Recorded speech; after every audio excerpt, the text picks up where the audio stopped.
All right, turning very quickly now to Burhan Hanif. Burhan is going to be discussing some of the issues regarding good governance in the Muslim world, and how is it that a future Khilafah state is going to establish a stable, accountable and a representative government. Burhan Hanif.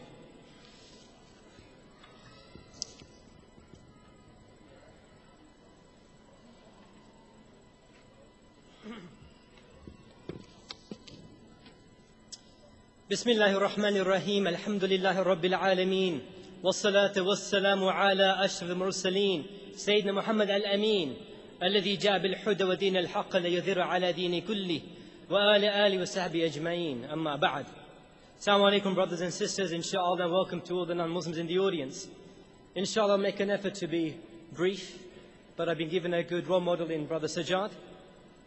We know of the brutal regimes that exist in the Muslim world, repressive, totalitarian. We also know that they've been propped up by the Western governments. It's not surprising, however, that also the Western media and the politicians have sought to malign the Khilafah by giving it the same characteristics of being repressive, of being violent, of being totalitarian. Briefly, I want to put the record straight. The Khilafah ruling system is representative, accountable, and bound by the rule of law. By mentioning these characteristics, I'm not attempting to legitimize the Khilafah within the political framework of Western secularism, as if to suggest that Western political values and institutions are universal and the standard for good governance. They are not, and Western secularism does not have a monopoly or the bragging rights to these characteristics. In fact, today, where torture is sanctioned, communities live under scrutiny, intimidation, surveillance, and rights are being eroded. It seems Western governments are increasingly becoming like the oppressive regimes in the Muslim world. Actually, these characteristics of good governance of the Khilafah ruling system are defined, embodied, and implemented upon the Islamic Sharia, which is its sole base. In light of this, I want to make the following statements. 1. The Khilafah is not a theocratic state, since the ruler in Islam is not a divine appointment, nor is he above the law, nor is he unaccountable. 2. The Khilafah is not a dictatorship, since the ruler cannot come to office by force, nor is he above the law, and he cannot prevent society and its institutions from accounting him. 3. The Khilafah is not a monarchy. There is no hereditary rule in Islam, since the person who will be the Khalifa is elected by the people. Fourthly, the Khilafah is not a totalitarian or a police state, since ruling is not by force, and the ruler cannot impose his own rules in violation of the Sharia, or through a security apparatus that governs by intimidation. Likewise, there is no full policing, since citizens of the Islamic State, the Khilafah, are not obliged to believe in the Islamic values, but rather they are obliged to observe its laws. So, where are we with all of this? What actually then is the Khilafah? The Khilafah is a defined ruling structure, where the Khalifa is elected to represent the people in managing their affairs according to the Islamic Sharia. He is elected using a style that would indicate popular support, for example, elections, whether direct or indirect. But the mere mention of the fact elections should not assume in our thinking the Khilafah therefore is a democratic state. It is like saying that because a chair has 4 legs and a dog has 4 legs, that they are the same. They are not. And I leave it to imagination which one's the chair, which one is the dog. Khilafah bears no resemblance to democracy in its sources, in its principles, or in its structures.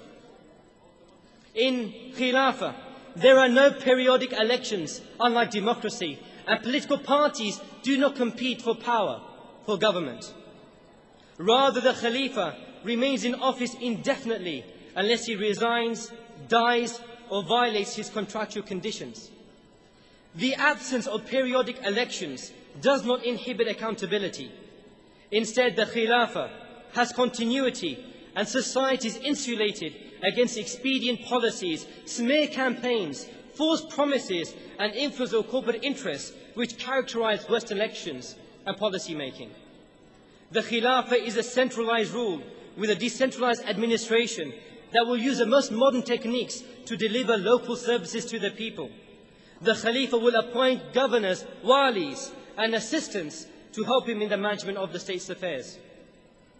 As the Khalifa is an executive, not a legislative position, he is restricted in his actions by the Islamic Sharia. Therefore, he cannot legitimize what is prohibited, like torture, or detain indefinitely without charge, nor impose taxes that have no Islamic basis. The Khalifa cannot disregard the legitimate rights of citizens. He would not adopt laws, nor interfere in matters related to the personal life, nor enter the privacy of the home. Finally, in terms of checks and balances, the Khalifa is directly accountable to all the various institutions within the state. This includes political parties. It includes an elected consultative assembly. It includes the Ummah itself. And Muhammad sallallahu alayhi wa sallam, he said in the hadith, أفضل الجهاد كلمة الحق عند السلطان جائر. The great jihad, the best word of jihad is the word of truth to an unjust ruler. There is an independent judiciary, and the Court of Unjust Act is responsible to investigate and resolve violations committed by the state. Where violations occur, this court has the right, and let's be very, very clear, where clear violations occur of his contract of ruling, if they occur and it has been proven categorically that there has been violation, the court has the right to dismiss the Khalifa from his office. In conclusion, it should be clear to us all now that the Khilafah has a structured alternative system of governance, and it cannot be dismissed so easily by this deliberate disinformation that we find today in the Western media and at the hands of Western politicians.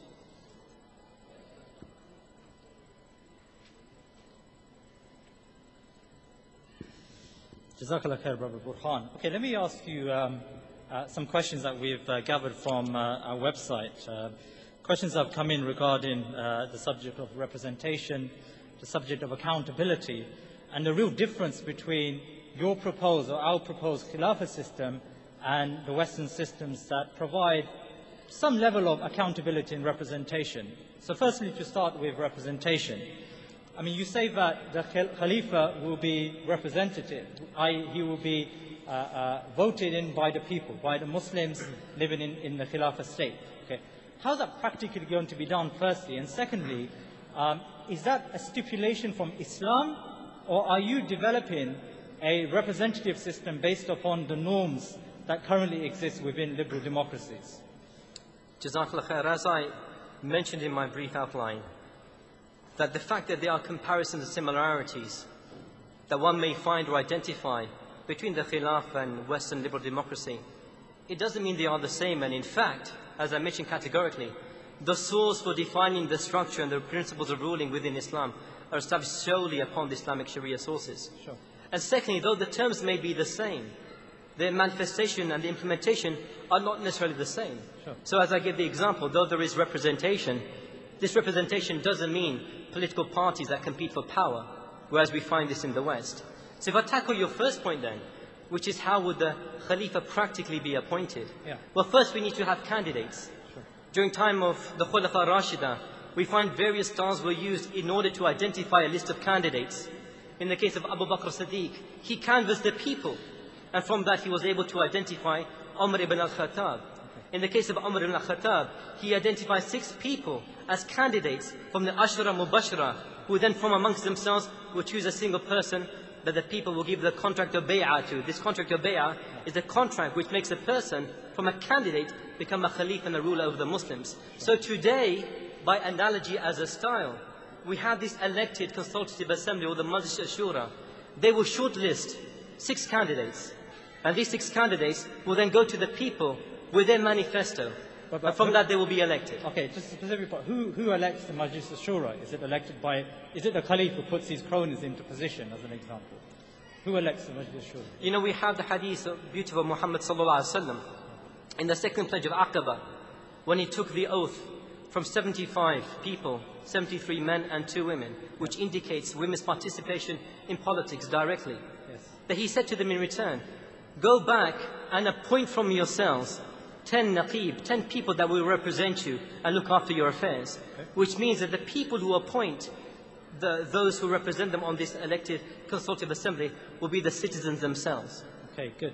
Okay, we've got a very interesting question regarding how the Khalifa will rule. Now, we find increasingly here in the West, we're developing societies which are very much centered around CCTV, surveillance, phone tapping, and various other devices to try to control, one would say, or try to develop an understanding of what citizens are up to. Would such an environment exist within the Khilafah state? I mean, this is more akin to a police state. Sure. And as what we mentioned at the beginning, that the Khilafah is not a police state at all by any stretch of the imagination. Citizens of the Islamic State are not obliged to believe in Islamic values. I don't have to say, I like fish and chips in order to value that I'm British or not British. This is how it does not work within the Khilafah. Sure. The issue for citizens is that they abide by the Sharia, that they recognize there is state law and they must observe it. So in terms of this, they will not, though there may be CCTV, we've got to understand the context of this. Now in the West, what's the reasons for CCTV? Primarily it's to do with social issues.